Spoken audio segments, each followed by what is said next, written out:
Selon un rapport publié par Corriere della Sera, une source interne au régime iranien a révélé que le leader suprême de l'Iran, l'ayatollah Ali Khamenei, a accepté de se retirer et d'accepter un cessez-le-feu après un avertissement direct des services de renseignement américains.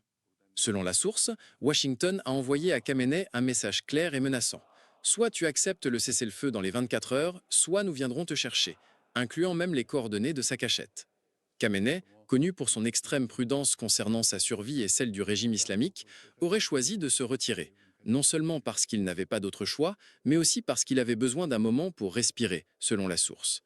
Dans des émissions télévisées, des commentateurs pro-régime déclarent la victoire. Nous avons gagné, personne n'a pu nous battre, tout en affirmant que même les États-Unis ont supplié l'Iran d'arrêter les bombardements contre les bases américaines et Israël. Malgré le fait qu'il se cache encore dans un bunker par peur d'attentat, après l'assassinat de plusieurs de ses généraux, l'ayatollah Khamenei a été le premier à proclamer le triomphe. Dans un post sur X, il a écrit « Qui connaît le peuple iranien et son histoire sait que ce peuple ne se rend pas ». Les experts occidentaux qualifient cette situation de défaite claire pour l'Iran, la décrivant comme la plus grande humiliation militaire de l'histoire moderne de la République islamique.